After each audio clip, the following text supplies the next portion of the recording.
bahagia. Keluarga yang bahagia ini yang biasa disebut dengan keluarga sakinah, mawaddah, warohmah. Maka biasanya kalau ada keluarga baru, kalau ada pengantin baru, kalau kita pergi ke resepsi atau acara akdun nikah, mawaddah warohmah, keluarga yang bahagia. Dan doa kita setiap hari itu yang dikenal dengan istilah doa sapu jagat, yaitu Rabbana atina fid dunya hasanah wa fil akhirati hasanah wa qina adzabannar. Doa ini ada di dalam Al-Quran surat Al-Baqarah ayat 201. Banyak yang tidak hafal Al-Baqarah surat ayat berapa, karena kita sudah sejak kecil donga iki, dimanapun tempat kita doanya ini, baik doa awal maupun doa penutup, lazimnya doa penutup, Robbana atina fid dunya hasanah wa fil akhirati hasanah wa qina adzabannar. Al-Baqarah ayat 201 ini mari kita pelajari, kita kaji pada malam hari ini.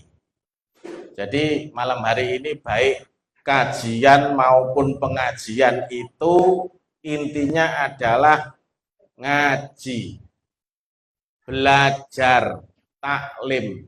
Kalau pengajian itu materinya adalah nerangake isine kitab suci utawi dawe Kanjeng Nabi. Kita tidak usah ngerasani neko-neko. Yang penting kita ngaji, belajar. Monggo malam hari ini gegayutan kalian temanipun nggih menika menuju keluarga bahagia. Monggo kita sinaoni tafsiripun. Rabbana atina fid dunya hasanah. Yang artinya, wahai Tuhan kami, berikanlah kebaikan kepada kami di dunia. Wa fil akhirati hasanah, dan kebaikan atau kebahagiaan di akhirat. Wa qina adzabannar, dan jauhkanlah kami dari azab neraka. Kalau kita ingin mengetahui maksud dari Allah Subhanahu wa taala menurunkan ayat ini, kalau kita pelajari dari Rabbana atina fid dunya hasanah, ya Allah, ya Tuhan kami, berikanlah kami kehidupan di dunia yang bahagia. Kehidupan di dunia yang bahagia itu yang bagaimana? Kemudian akhirat yang bahagia itu yang bagaimana? Kemudian yang nomor 3, dijauhkan dari api neraka. Menurut teori ilmu tafsir ini mentafsirkan surat Al-Baqarah ayat 201 ini akan lebih mudah kalau kita tafsirkan dari belakang, dari ayat yang belakang. Yang belakang itu bagaimana? Wa qina adzabannar. Jadi sebelum kita mempelajari atina fid dunya hasanah wa fil akhirati hasanah, kita mempelajari dulu wa qina adzabannar. Artinya jauhkanlah kami dari api neraka, atau lindungilah kami dari api neraka, dari azab neraka. Artinya di akhirat nanti itu bagi orang-orang yang beriman dan dikehendaki oleh Allah masuk surga tidak akan diazab di neraka. Dan mudah-mudahan kita semua dan banyak saudara-saudara kita yang dijauhkan dari api neraka. Jadi tafsirannya gampang. Wakina azabannar itu ya jauhkanlah kami dari api neraka. Artinya ya tidak disiksa di neraka. Kemudian wafil akhirati hasanah, dan berikanlah kehidupan di akhirat kepada kami yang baik, kehidupan akhirat yang baik, kehidupan akhirat yang bahagia. Di akhirat itu hanya ada surga dan neraka. Yang bahagia itu mestinya yang masuk surga. Jadi tafsirnya adalah mudah-mudahan kita ini di akhirat nanti masuk surga. Sudah dijauhkan dari neraka, sudah masuk surga. Itu kan kehidupan yang bahagia toh. Bahagia di akhirat. Nah, sekarang fit dunya hasanah. Atina fit dunya hasanah. Berikanlah kepada kami kehidupan dunia yang baik, kehidupan dunia yang bahagia. Kehidupan dunia yang bahagia itu bagaimana? Jawabnya banyak sekali. Orang di dunia bahagia itu yang bagaimana? Tinggal yang ditanya. Kalau yang ditanya itu ada 5 orang, jawabannya mungkin ya ada 5. Misalnya di dunia ini hidupnya miskin. Kalau ditanya di dunia bahagia itu bagaimana? Yo, yang orang kaya. Jadi, kalau orang miskin kemungkinan besar ditanya di dunia bahagia itu bagaimana? Yang banyak harta. Kalau di dunia ini kehidupannya ada di hukuman di penjara misalnya. Kalau ditanya orang yang di penjara itu kehidupan di dunia yang bahagia itu yang bagaimana? Ya yang kehidupan yang bebas, tidak di penjara. Kalau di dunia ini hidupnya belum ketemu jodoh sampai usia sudah lanjut, kalau ditanya kehidupan di dunia yang bahagia bagaimana? Ya yang punya istri, yang punya suami, yang punya keluarga. Jadi begitu. Nah, kehidupan di dunia yang bahagia itu kalau menurut ulama tafsir yang menulis di kitab tafsir ayat ahkam Ali As-Sobuni, dulu waktu saya masih kuliah itu ada mata kuliah tafsir ayat ahkam, karangannya Ali As-Sobuni. Itu tafsirannya begini.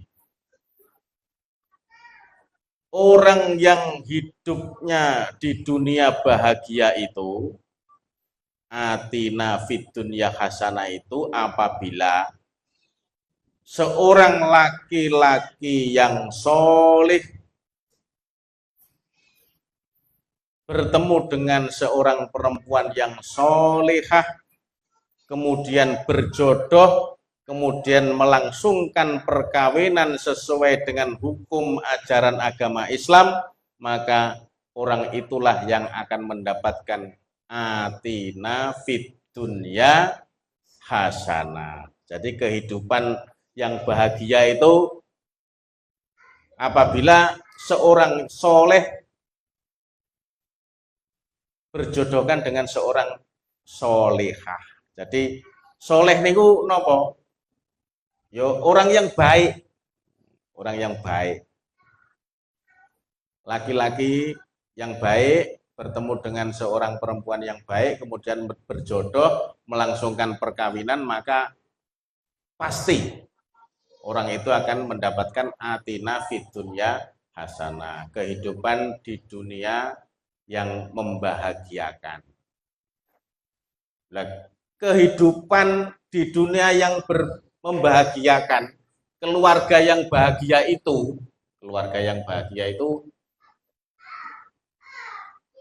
jalan satu-satunya itu ya pasti lewat yang namanya akdun nikah atau akad nikah atau perkawinan atau pernikahan. Jadi kalau menurut hukum, bahasa hukum itu perkawinan itu ya pernikahan. Pernikahan itu ya perkawinan. Kalau orang-orang kawin tidak nikah, nikah tidak kawin. Nah, kita kan undang-undangnya kan undang-undang perkawinan, bukan undang-undang pernikahan. Di Indonesia ini hukum Islam tentang perkawinan itu sudah diambil menjadi hukum negara. Jadi di Indonesia ini hukum perkawinannya itu sebenarnya adalah hukum perkawinan Islam yang sudah menjadi undang-undang, yaitu Undang-Undang Nomor 1 Tahun 1974. Jadi kalau orang Indonesia mau menikah, ya menjalankan undang-undang itu lewat perkawinan namanya. Jadi perkawinan itu begini. Mari kita pelajari tentang definisi perkawinan. Saya dulu waktu kuliah di Pasca, jurusannya hukum Islam. Jadi jurusannya hukum Islam. Jadi teman-teman kuliah saya itu ya S1-nya S1 Syariah atau hukum Islam. Kemudian S2-nya ya ngambil jurusan ini, hukum Islam. Ada yang alumni luar negeri. Jadi teman kuliah saya itu ada yang alumni luar negeri. Ada yang alumni UIN Surabaya, UIN Jogja. Ya saya sendiri yang tidak begitu populer, hanya alumni YIN Ponorogo. Tapi tidak apa-apa, itu syarat dari UIN. Jadi ketika ditanya oleh Pak dosen, ditanya perkawinan itu apa? Saya hafal itu, sebelum jawab itu saya udah hafal. Karena saya pelaku, praktisi undang-undang perkawinan. Jadi saya jawab begini, perkawinan ialah ikatan lahir batin antara seorang pria dengan seorang wanita untuk membentuk sebuah keluarga yang bahagia dan kekal berdasarkan ketuhanan yang Maha Esa. Saya jawab begitu. Kemudian ada teman satu lagi ditanya oleh Pak dosen. Jawabannya sama seperti saya persis. Ada yang lucu. Mahasiswa yang S1-nya itu dari Universitas Al-Azhar Kairo. Dari Kairo. Waktu SLTA-nya KMI Gontor. Waktu SLTA-nya. Jadi dia tidak seperti saya, tidak sekolah di kurikulum negeri. Jadi kurikulumnya harap-harapan. Ketika ditanya definisi perkawinan itu apa, jawabannya itu pakai bahasa Arab. Ya. Kalau dosennya ngerti, paham, terus ketawa. Saya tuh ketawanya telat.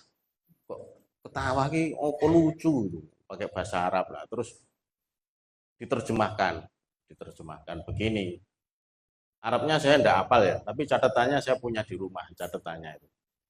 Katanya menurut pendapatnya Imam Syafi'i, ada dalam kitab fikihnya. Perkawinan itu ialah akad yang setelah itu menghalalkan seorang laki-laki menikmati manfaat kemaluan seorang perempuan. Jawabannya gitu. Bahasa Arab kan berarti saya tidak begitu paham loh. Terus orang-orang tertawa loh. Aku loh, kok tertawa? Ternyata artinya ngono kuwi. Dan itu pun betul, itu betul. Jadi perkawinan menurut orang Arab yang ilmunya ke Arab-Araban dengan perkawinan menurut orang Indonesia yang sudah ditoto oleh pemerintah yang sudah ditoto itu. Ternyata menurut saya lebih indah arti perkawinan menurut orang Indonesia, menurut Undang-Undang Nomor 1 Tahun 74 tuh. Jadi kalau orang Arab itu perkawinan itu yang penting wis akad nikah, nah kemudian lebih menekankan kepada hubungan suami istri toh.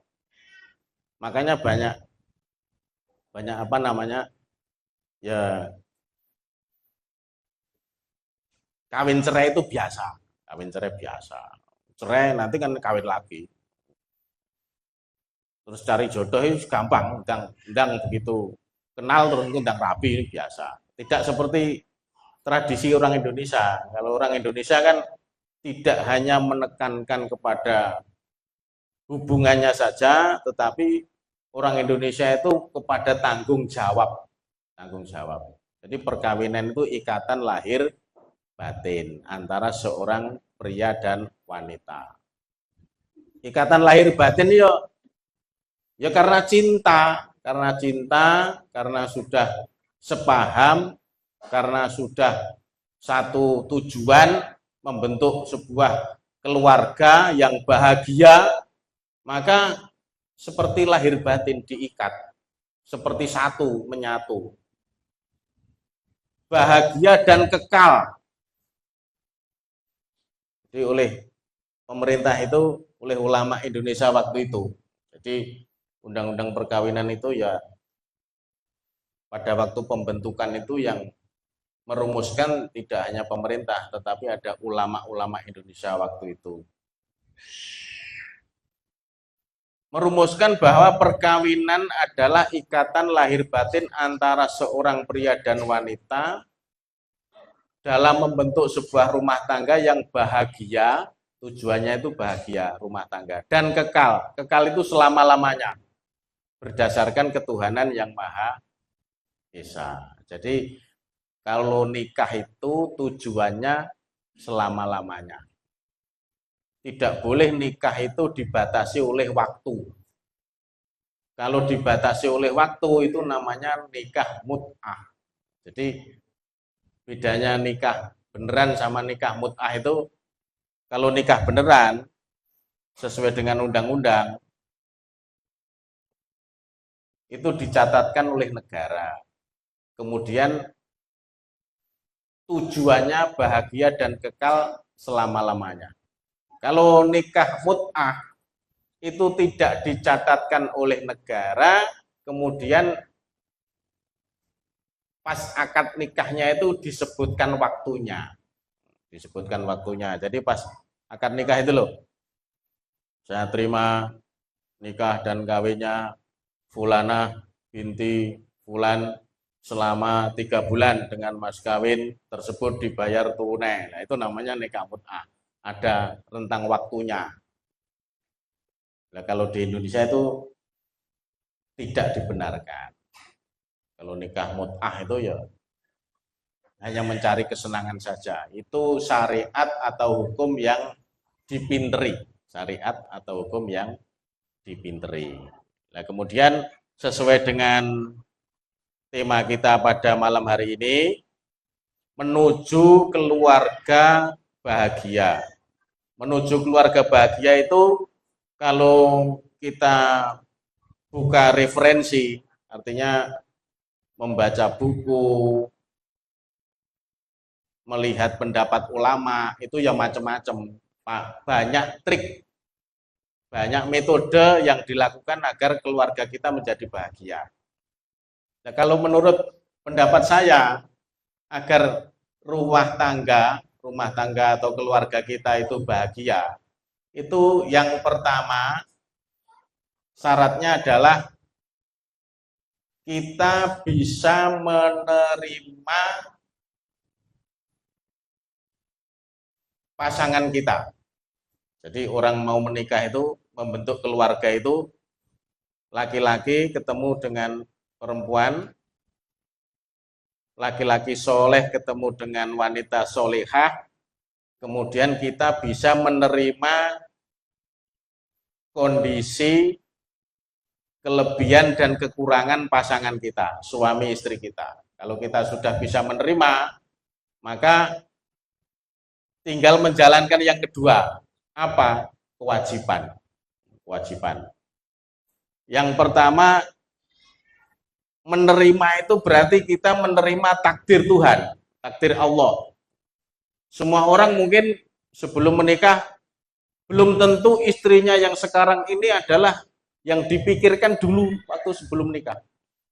Mungkin yang dipikirkan dulu pengen cari istri yang rambutnya pirang, rambutnya merah. Ternyata sekarang oleh bojo rambutnya hitam. Dulu mungkin pengen cari suami yang badannya tinggi besar. Ternyata saiki oleh bojo wong lanang rodok kuru ndek. Jadi angan-angan itu kan keinginan, angan-angan keinginan. Lah kalau yang terjadi sekarang itu adalah sudah takdir.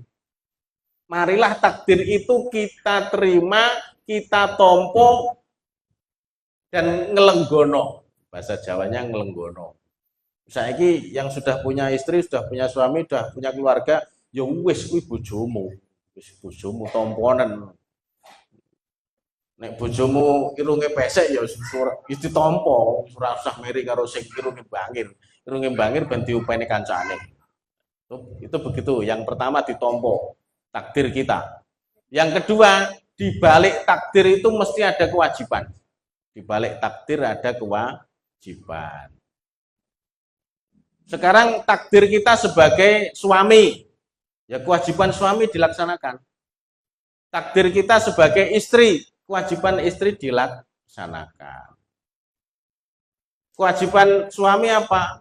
Membimbing, mendidik, mengayomi, melindungi istrinya dan keluarganya. Jadi imam dunia dan akhirat. Ini ya abot nih. Imam dunia dan akhirat. Jadi wong lanang itu imam dunia dan akhirat. Ya iso ngimami salat barang. Nek di rumah itu ya iso ngimami salat. Ngimami salat tidak hanya luhur dan ngasar yang tidak muni. Kalau luhur ngasar kan penak meneng kayak Allahu Akbar. Allahu Akbar. Sami Allahu liman hamidah. Allahu Akbar. Assalamualaikum warahmatullahi wabarakatuh. Kan ora ngerti iki bacaan iki Al-Fatihah rada kung apa ora iki. Jadi idealnya itu seorang laki-laki itu ya bisa ngimami salat keluarganya dan lingkungannya. Tidak pandang ini disiplin ilmunya apa. Disiplin ilmunya pas masjid sing tukang ngimami ora teko kayak monggo Pak niki jenengan anu. Wong kula anu alumni Fakultas Ekonomi Pak mboten tarbiyah. Ya kita orang Islam kan bisa ngaji tuh. Orang Islam bisa baca Al-Qur'an. Orang Islam wajib sholat kan mesti bisa salat. Jadi laki-laki itu menjadi imam dunia dan akhirat, pemimpin keluarganya. Memimpin, membimbing, mendidik, melindungi keluarganya, istri dan anak-anaknya. Kalau perempuan, istri, tugasnya ya melaksanakan tugas istri kepada suaminya. Jangan melaksanakan tugas istri kepada orang lain. Tugas seorang perempuan itu ya melayani suami. Mendidik anak-anaknya. Jadi ada hadisnya itu loh. Hadis itu seorang perempuan itu kalau sudah berumah tangga, yang baik itu yang bagaimana? Ida sarratka hasanatuka. Ngertos artinya Pak? Ida sarratka hasanatuka. Seorang perempuan itu apabila dilihat oleh suaminya nyeneng nih, gitu loh. Ida sarratka ketika kamu lihat hasanatuka, kamu seneng gitu. Jadi ibu-ibu ini berusaha di rumah itu kalau dilihat oleh suaminya itu nyeneng nih. Suaminya itu bisa adem, bisa ayem kalau lihat istrinya itu. Yang kedua apa? Idza amarta atau atka. Apabila kamu perintah maka taat. Jadi nek diperintah oleh suaminya taat. Walaupun sedikit beda pendapat, ya karena mengagungkan kedudukan suami, mentaati perintah suami. Selama perintah suami itu tidak menyalahi syariat agama Islam. Kemudian yang ketiga, sesuai hadis tadi, apabila ditinggalkan oleh suaminya itu bisa menjaga dirinya, kehormatannya, nama baik keluarganya, nama baik suaminya, dan menjaga harta suaminya. Jadi seorang perempuan yang baik itu syaratnya tiga itu. Syaratnya tiga. Nek didelok bojone nyeneng nih. Jadi bojo jangan sampai malai ya. Jangan sampai malai. Dan dhisik yo pilihane kuwi yo nek didelok bojone nyeneng nih. Ya bojo itu yang laki-laki ya seperti itu. Sing didelok ya bojone ae, jangan delok bojone wong ae. Makanya kan jadi kontroversi sekarang itu di dunia medsos itu. Medsos kakean selfie dienggo status. Didelok wong akeh. Kalau orang laki-laki kayaknya enggak masalah. Orang wanita kopian selfie dipasang nih status dikirim ke konco-koncone. Nah nanti kan dikirimkan ke temannya yang lain, screenshot, kirimkan lagi, ini dilihat banyak orang. Jadi wanita itu kan tidak boleh terlalu dilihat oleh orang banyak, kecuali oleh suaminya, oleh keluarganya, oleh mahramnya, gitu toh. Jadi itu wanita yang pertama itu nek didelok nyenengne. Sing delok ya bojone, nyenengne kanggo bojone, bukan nyenengne kanggo orang lain. Nek diperintah bojone taat. Nek ditinggal lunga sing lanang bisa menjaga kehormatannya, bisa menjaga nama baik suaminya dan menjaga harta suaminya. Itu kalau orang laki-laki itu dilihat orang laki-laki itu diajeni, dinilai karena dia tanggung jawabnya. Jadi wong lanang ki ireng gak apa-apa. Ireng gak apa-apa Pak Bidin yo. Penting nyambut gawe mbuh ning sawah, mbuh ning ratan, mbuh ning proyek, mbuh ning kantor, pokoknya kerja mencari nafkah untuk menghidupi keluarganya. Menghidupi keluarganya agar keluarganya itu bisa beribadah kepada Allah Subhanahu wa taala. Di wong lanang mboten usah wedi ireng. Ireng boyo ben, sing penting sehat ngono. Nah, kalau perempuan iki ya diopeni awake, ben bojone seneng gitu. Nah, wong lanang wedi ireng nyambut gawe. Ya nek kerjanane halus terus. Ngantoran terus, nek kasar wedi ireng ya keluargane ora oleh duit, tidak bisa mencari nafkah. Jadi begitu Bapak-bapak, Ibu-ibu, hadirin yang saya muliakan, keluarga bahagia itu kalau menurut versi Islam, versi agama Islam, keluarga yang terbentuk dari seorang laki-laki yang soleh berjodoh dengan seorang wanita yang solehah, kemudian melangsungkan akad nikah atau perkawinan sesuai dengan ajaran agama. Dan tujuannya adalah membentuk keluarga rumah tangga yang bahagia, yang kekal berdasarkan ketuhanan yang Maha Esa. Jadi kalau sejarahnya nyari istri, nyari suami itu ya pakai jalan yang baik, jalan yang benar. Ta'aruf ya boleh, tapi ta'aruf yang benar, jangan berlebihan. Yang tidak boleh itu kan ngerebut, golek bojo ngerebut. Sesuatu yang ngerebut itu mesti tidak barokah, tidak barokah. Barokah itu kan adanya pada sebuah kebaikan. Jenengan titeni, wong ki nek dalane apik, kerjaannya baik, nikahnya dengan jalan yang baik, terus mencari nafkah baik, pasti nanti hidupnya barokah. Tidak mungkin barokah itu ada pada orang yang jelek, tidak mungkin.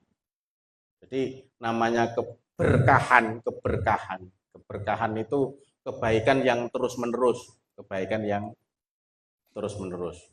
Umpama bayar sidik tapi berkah itu ya nanti cukup. Bayar sidik tapi Allah memberikan keberkahan ya cukup. Di tanah Arab itu tanahnya tandus, ditanduri pari ora urip, tapi Allah memberikan keberkahan yang luar biasa di tanah Arab itu. Makanya orang Arab kan kaya-kaya, sugih-sugih, hartanya banyak karena berkah tanah Arabnya itu. Jadi itu loh yang seperti di medsos itu loh, ngendikannya Kiai Haji Ahmad Sahal itu loh, hidup tanpa barokah gitu loh. Jadi orang yang hidupnya barokah itu ya kerja halal, pakaian halal, nikah halal, pasti hidupnya berkah, barokah, dapat keberkahan. Kalau berkah mesti bahagia.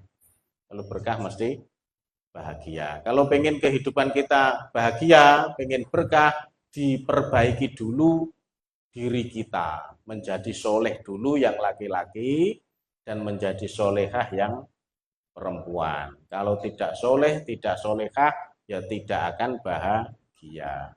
Kalau menurut Profesor Hamka, Haji Abdul Malik Karim Amrullah itu, definisi bahagia itu apabila selama hidup ini kita itu banyak ingatnya kepada Allah Subhanahu wa taala. Kalau menurut Hamka. Kalau lupa kepada Allah, ya berarti kebahagiaan itu hilang. Jadi kita hidup bahagia itu kalau selalu ingat, selalu zikir. Zikir itu artinya ingat. Zikir, ingat kepada Allah Subhanahu wa taala. Lupa kepada Allah, tidak zikir kepada Allah, jauh dari Allah, walaupun kaya, walaupun sekolahnya tinggi, walaupun anak-anaknya banyak, tapi jauh dari Allah, itu jauh dari kebahagiaan.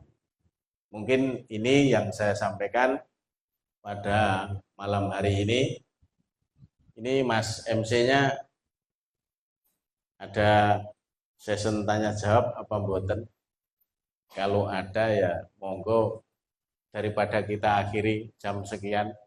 Minggu yang kemarin katanya sampai jam 21.30. Minggu yang kemarin tuh saya tadi tanya Mas Reza. Ini masih ada waktu, monggo. Kalau mau ada pertanyaan seputar keluarga bahagia, keluarga sakinah, monggo. Atau seputar perkawinan, seputar ilmu perkawinan, seputar hukum keluarga. Sambil kita nyantai istirahat, monggo silakan kalau ada yang bertanya. Oke, tersun.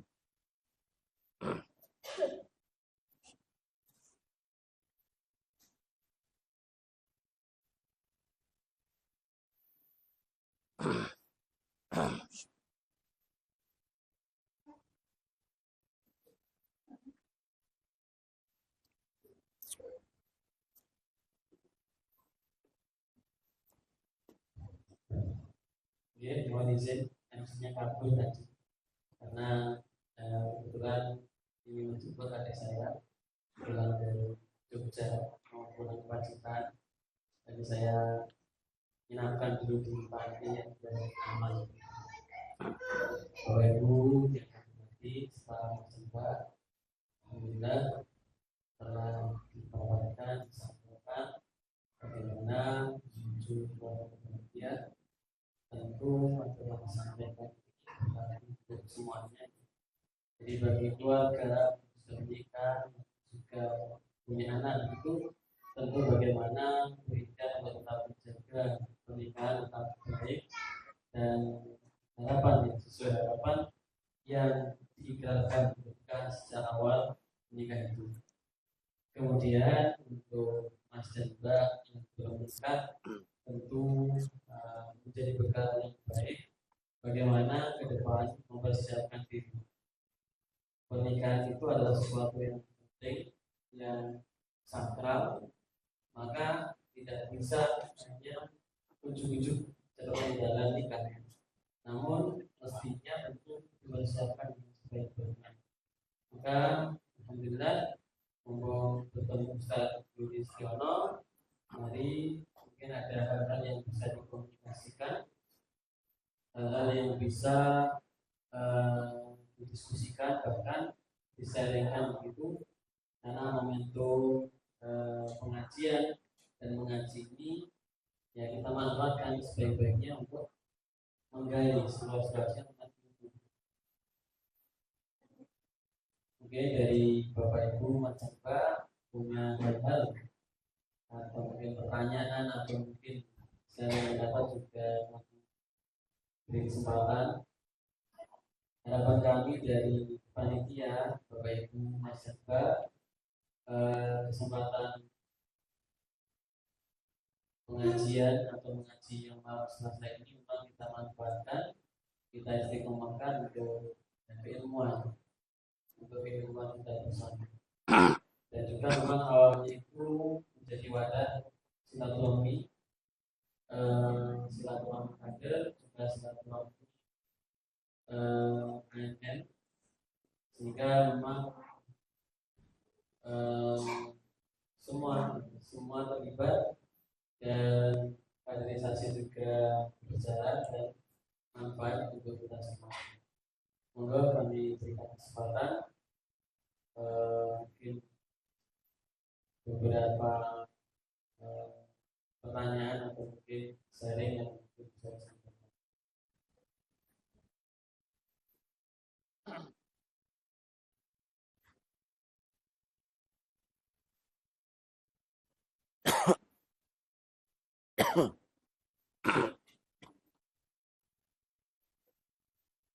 Mungkin untuk membuka diskusi atau pertanyaan, barangkali pendapat dari PJN, Pak Wahyudi, Pak Tondro, Pak Andri, barangkali bisa menjadi awalan untuk sharing kita. Sudah kami persilakan.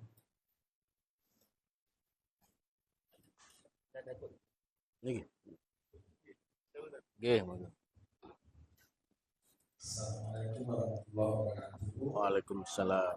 Saya Budi dan Pak Adi. Saya tadi ambil kopi di belakang itu banyak pemuda-pemudi nitip pertanyaan Pak Ajri. Hati itu bergejolak, pengen. Jadi hati ini pengen dengan si dia, tapi orang berani, belum berani. Sementara ini kalau dibiarkan, rasa ingin itu begitu menggelora, sehingga mengganggu yang lain, ya sekolahnya, pekerjaan. Padahal ini wow karena kalau sudah berkeluarga ya suami istri sama. Dan ini berikut tipsnya bagi yang awal muda supaya masa depan ketika mau itu aku yakin jangan itu anak kayak apa. Soalnya tadi di hampir Pak Patus itu sing penting ngetene lah. Ini kan ada sendiri baru dulu. Iya. Maka langsung nambah. Supaya lebih langsung nyambung nanti satu-satu mawar. Oke, satu-satu. Terima kasih pertanyaannya. Pertanyaannya semakin anget ini. Jadi ini khusus untuk pemuda loh ya. Pemuda, orang yang usia muda, termasuk pemudi juga. Kalau sudah tidak muda lagi ya tidak usah kepengen lagi si dia yang mana sudah punya istri. Jadi seorang pemuda-pemudi itu biasa. Kita kan pernah muda, pernah punya hati seperti anak muda, kepingin tertarik dengan lawan jenis. Nah, ketertarikan kita itu kita lihat posisi kita. Posisi kita ini sekarang siap nikah apa belum? Kalau siap nikah, ya segera ditindaklanjuti. Kalau belum siap nikah, ya berpuasa, mengalihkan perhatian. Mengalihkan perhatian kepada apa? Yang lebih bermanfaat, sekolahnya dirampungi dulu. Setelah sekolahnya dirampungi, kok rasanya mau nikah masih belum berani. Dan usia juga belum begitu masuk kepada usia pernikahan. Kalau laki-laki belum ada 25, kalau yang perempuan belum ada 21. Sik pengen mencari pengalaman dulu. Misalnya yang pengen ngelamar jadi polisi, atau tentara, kan belum boleh nikah dulu. Sik. Ketika masih belum siap belajar atau mencari pekerjaan dan ibadah dikuat nih. Ibadah dikuat nih. Kan ada hadis itu loh, ada hadisnya ada 7 golongan yang akan mendapatkan naungan oleh Allah di akhirat nanti ketika tidak ada naungan dari siapapun. Salah satunya adalah seorang pemuda yang menghabiskan masa mudanya, masa remaja muda itu untuk beribadah kepada Allah Subhanahu wa taala. Jadi begini, kalau memang kita itu siap nikah itu punya azam, bahasa Arabnya itu ya, punya azam yang sangat kuat. Pokoknya tahun ini saya berniat untuk menikah. Itu azam yang sangat kuat. Dan saya sudah mempersiapkan untuk belajar nyambut gai. Syukur kalau sudah kerja. Karena laki-laki itu kalau menikah punya istri diwajibkan untuk memberikan ma'isyah atau nafkah. Dan saya sudah belajar tentang bagaimana hidup berkeluarga. Maka bisa hati yang tertarik kepada siapa itu diteruskan.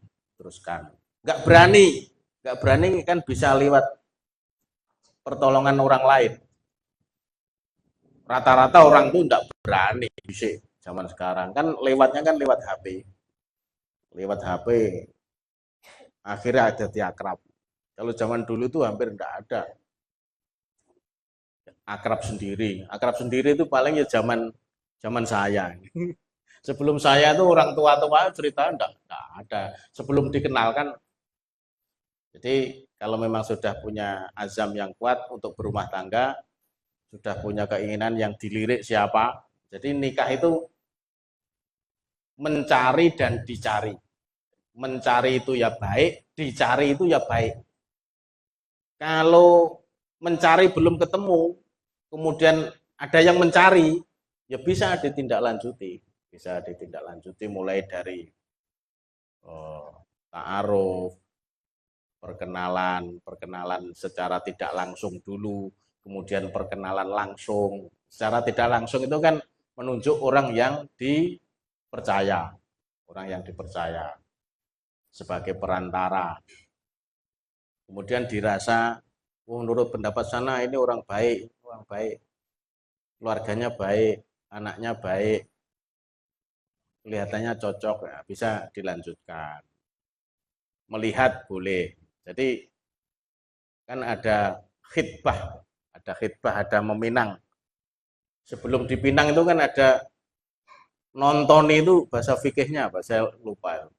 Nontoni, kalau orang Jawa kan nontoni. Ada bahasa fikihnya. Apa? Nador. Rodok lali aku. Jadi boleh secara resmi dari pihak laki-laki atau sebaliknya. Laki-laki atau sebaliknya berkunjung ke rumahnya orang tua ini tujuannya adalah untuk ta'aruf lebih lanjut. Jadi ya nonton itu tadi. Nah, biasanya kon nguduk nih wedang biasanya. Ini yang mbak-mbak yang cewek-cewek ini engko nek wis di anu ya ada sing nakok nih.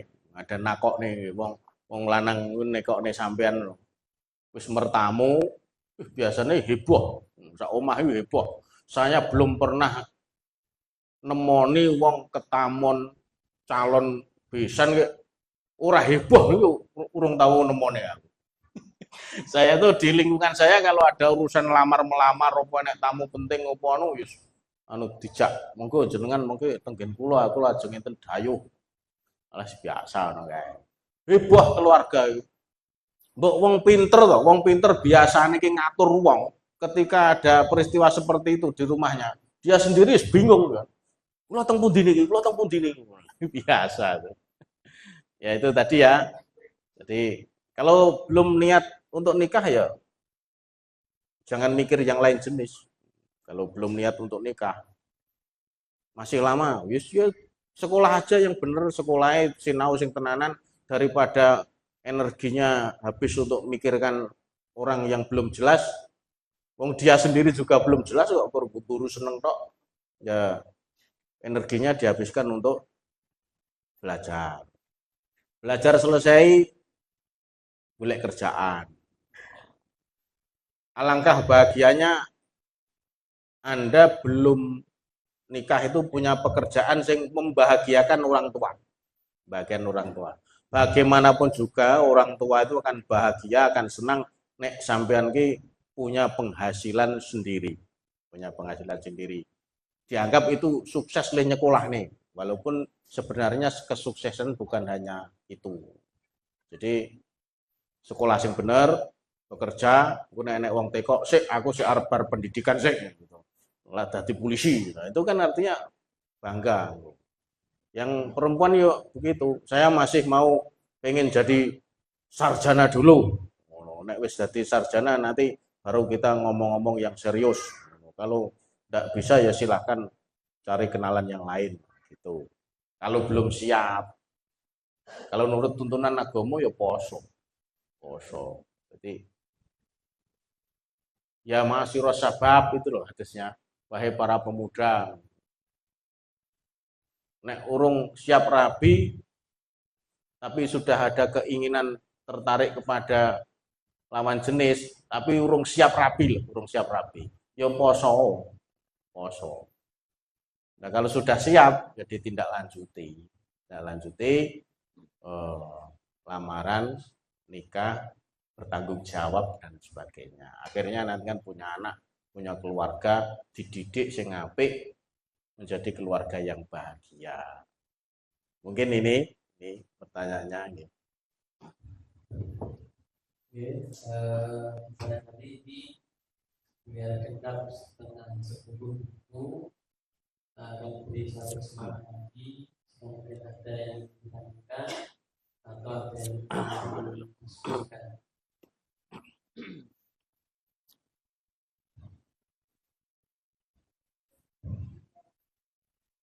Monggo, ini Pak Condro. Monggo Pak Condro. Niki mikipun.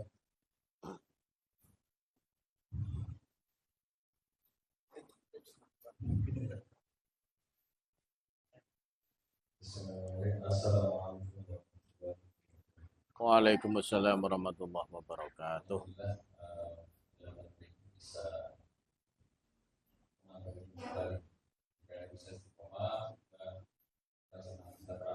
Kita bertambah dan tujuannya agar kita bisa selamat di dunia dan di akhirat.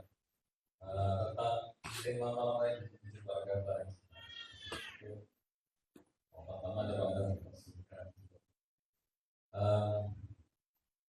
karena banyak kita yang AMM itu KWAM tantangan kita biasa sebelum menuju ke keluarga kita prosesnya banyak sekali. Kemudian untuk bisa sampai di poin tersebut tentunya ada awalannya. Ya, awalan yang baik, nanti insya Allah pada prosesnya ada baik. Sedikit cerita bahasanya dulu saya ketika mengalami belum menikah sama yang disampaikan tadi, luar biasa godaannya banyak sekali. Kemudian ketika mau serius ternyata belum siap.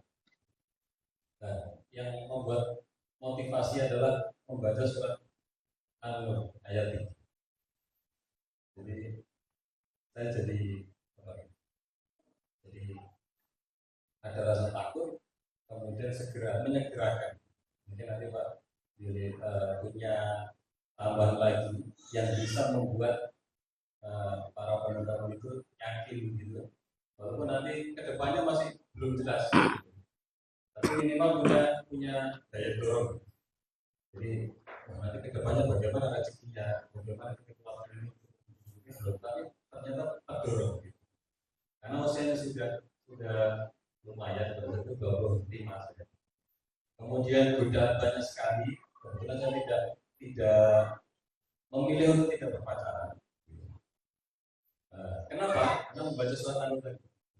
Az-zani la yankihu illa zaniyah atau musyrikah. Pezina laki-laki tidak menikahi, harapannya tidak menikahi kecuali pezina perempuan atau musyrik. Wanita yang musyrik. Nah, itu menurut saya itu ancamannya seperti itu. Ternyata di Al-Quran ternyata ada. Nah, makanya mohon solusinya. Misalnya ada teman-teman tadi yang bisa memotivasi atau mendorong kita untuk bertahan, untuk menjaga diri. Ya, apa? Tekniknya bagaimana? Kemudian nanti bisa sampai pernikahan yang baik. Nah, kemudian ada lagi yang terlalu terus karena banyak sekali bidang traktor. Tapi bayangannya itu, wah ada yang sampai menurut saya itu punya cita-cita istrinya jilid, istrinya jumbo, istrinya agak punya itu waduh. Ini yang bagian istrinya orang Jawa itu seakan-akan karena harapannya sudah tahu. Nah, motivasinya bagaimana sehingga yang belum menikah itu kuat memegang sampai nanti di pernikahan, kemudian harapannya juga realistis, tidak sampai seperti itu tadi. Itu yang bisa membuat mereka terlalu tinggi angan-angan. Sehingga nanti ketika sudah ada yang mau serius, tapi karena terbayangkan yang dilakukan itu, kok kayak gini saya masih mau yang lain. Jadi bagaimana yang pertama motivasi yang menikah itu untuk mempertahankan diri, menjaga diri, sehingga kita bisa mendapat jodoh yang terjaga juga. Kemudian nanti setelah kita mau serius, bagaimana upayanya? Karena ada yang sampai sekarang pun beberapa teman itu masih seperti itu. Jadi bahkan ketika dibantu pun karena sudah diberi kesempatan bertahun-tahun untuk mencari sendiri tidak dapat, dibantu pun ternyata juga dia merasa ini saya punya target sendiri, bahkan usianya sudah. Nah itu bagaimana memecahkan? Terima kasih. Assalamualaikum warahmatullahi wabarakatuh. Assalamualaikum. Ya, terima kasih Pak Sondro. Jadi menikah itu pahalanya besar sekali. Orang menikah itu pahalanya besar sekali. Ada dalam satu riwayat hikayat. Jadi kalau riwayat hikayat itu walaupun hanya sekedar hikayat, asal tidak untuk menghukumi halal haram boleh disampaikan. Riwayat hikayatnya begini. Kalau orang menikah sakit gedene ganjarane, ars itu bergetar. Ars itu apa? Tempat bersemayamnya Allah. Ars alal ars. Jadi kalau ada orang ijab kabul itu ars itu bergetar. Karena setan itu menginginkan orang untuk tidak menikah. Setan itu. Jadi nenek wong arep rabi diganggu. Dan memang banyak gangguan. Mungkin nek arep rabi banyak gangguan. Misalnya antara lamaran sampai dengan hari H itu luar biasa godaannya itu. Misalnya lamarannya Januari, umumnya masyarakat itu kan lama-lama, lama. Ada yang sampai setahun. Itu godaannya gede banget tuh. Bahkan sampai ada yang tidak jadi nikah. Nah, kalau di agama bagaimana agama Islam ini? Antara lamaran dengan pernikahan itu kan sebaiknya tidak usah lama. Ya sekitar maksimal 3 bulan. Jadi antara lamaran sampai dengan nikah itu lama-lama nek wong agama itu ya ora apik. Bisa dikatakan sama juga bohong. Yo nek teko tenan wektune kuwi. Nah, nanti kan banyak madorotnya. Sering ketemu, sering beanan, sering janjian dan sebagainya. Banyak madorotnya. Madorot itu nilai-nilai negatifnya.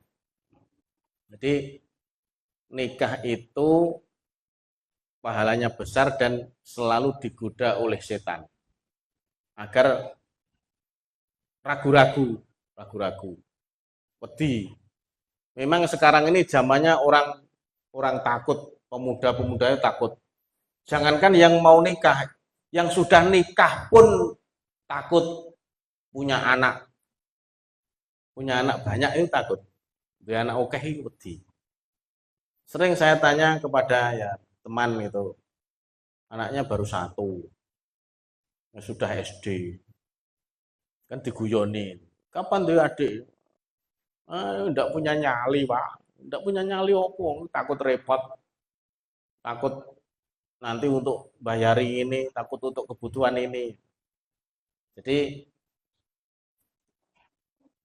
bagi pemuda-pemudi yang memang sudah waktunya menikah, terutama dari umur Pak, yang lebih mudah itu dari umur. Kalau umurnya itu sudah mendekati 25, kalau orang laki-laki, kalau perempuan 20, 21. Kalau dari segi umur ini sudah siap, dari segi umur. Tinggal keyakinan. Biasanya takutnya itu karena nek wong lanang, takutnya itu masalah rezeki. Belum bekerja. Sebenarnya menurut ajaran agama itu sing penting gelem kerja ya wis. Sing penting gelem kerja. Mau kerja dan tidak gengsi, sing penting kan itu. Dan tahu aturannya kerja sing halal karo kerja sing haram. Nek kerja halal yo lakonono, nek haram yo aja dilakoni. Yang penting sudah bisa membedakan halal haram, kemudian dia mau kerja, rezeki pasti ada. Rezeki pasti ada. Dan nanti istrinya bagaimana Pak? Yo golek bojo sing iso gelem nampa awakmu. Nah, gitu. Lah nek sing wedok tuntutane gede, pokoknya rabi mas kawine mobil, kayak aku nek susah ya mau ngono gitu. Ya sampean tipe orang yang ekonominya tidak tinggi, ya aja rabi karo ngono kuwi. Aja rabi. Jadi malam itu tidak akan mendahului siang, siang tidak akan mendahului malam, tidak akan ketemu. Matahari itu tidak akan ketemu dengan malam. Terus bulan tidak akan muncul di siang hari. Jadi nek penjenengan ke matahari, golek bojo sing iso ketemu karo matahari, aja golek bojo sing tipe malam, gitu loh. Itu surat Yasin ayat 40 itu. Surat Yasin ayat 40. Jadi golek bojo sing cocok yang bisa menerima. Kan saya tadi katakan di awal itu ketika sudah ditakdirkan ya trimonen trimonen suami istri kita itu dengan segala kelebihan dan kekurangannya. Nah, sebelum diterima itu kan cocokan dulu, cocokan. Kalau bahasa kerennya itu apa namanya? Tipe pemikirannya bagaimana? Tipe pemikirannya. Nah, patokan kita kan agama. Tungkahul mar'atu li arba'atin lima liha wali nasabiha wali jamaliha walid diniha. Jadi perempuan itu dinikah karena li arba'atin 4 hal. Karena hartanya, karena nasabnya, karena kecantikannya, karena agamanya. Ya boleh dipilih dulu. Kecantikan boleh. Ya terserah. Golek wong sing 5 liha sing duwe bondo ya boleh. Tapi tujuannya kan bukan kecantikan, bukan harta, bukan keturunan orang yang hebat. Dalam artian hebat itu darah biru, balungan gede dan sebagainya. Tapi mbuh kuwi sugih, mbuh kuwi cantik atau tidak itu relatif. Mbuh kuwi keturunannya bangsawan atau tidak, yang penting satu lidiniha, agomonya, agama Islamnya itu baik. Agama Islam baik itu yang bagaimana? Ya, yang mau menjalankan syariat, mau menjalankan agama. Hidupnya itu adalah berdasarkan agama. Jadi hidupnya itu setiap hari menjalankan perintah agama. Kita itu kan begini. Kan ada orang yang memisahkan agama dengan kehidupan. Agama ya agama, wayah kerja ya kerja. Itu kan ada. Agama yo nek wayah salat iki agama, nek wayah kerja ya kerja ya golek duit ya ora usah ngurusi anu. Nah, itu ada orang seperti itu. Nah, itu kan namanya ya bukan orang agamis. Kalau kita orang agamis itu ya kerja ya berdasarkan ajaran agama, sekolah ya menuntut ilmu berdasarkan ajaran agama, mencari nafkah berdasarkan ajaran agama, mendidik keluarga berdasarkan ajaran agama. Artinya amalan atau perintah dari ajaran agama kita. Mencari istri, mencari suami ya berdasarkan ajaran agama kita. Lid diniha itu berdasarkan agama. Jadi tidak perlu takut masalah rezeki. Rezeki kan sudah diatur. Rezeki sudah diatur. Kalau sudah ada lamaran, ya jangan lama-lama. Kalau menurut ajaran agama Islam itu begitu lamaran tidak lama terus nikah gitu. Tapi karena kita itu masyarakat macam-macam, masih persiapan nanti kalau nikah itu harus geden-geden, harus ngundang terop, ngundang perias, ngundang sound system, ngundang penyanyi, ngundang cucuk lampah, butuh duit 200 juta dan sebagainya, perlu utang, perlu macam-macam, nunggu setahun. Di masyarakat kita kan masih begitu. Akhirnya banyak gangguan. Ya dungane mawon, dungane mon ya muqallibal qulub. Ya muqallibal qulub sabit qalbi ala dinik, ya wahai zat yang membolak-balikkan hati, tetapkanlah hati saya kepada di atas ajaran agamamu gitu. Jadi memang semua orang mau nikah itu banyak godaan, Pak Condro. Semua ini, kalau saya cerita itu mesti macam-macam, banyak godaan. Terutama yang perempuan yang banyak godaan itu. Keraguan. Kingku ini wedi. Ku apik tenan ora ya nek dadi bojoku. Ku nek aku dadi keluargane kono, aku nek omah ning kono. Dulure karo aku apik ora. Banyak ketakutan. Dan itu datangnya dari setan.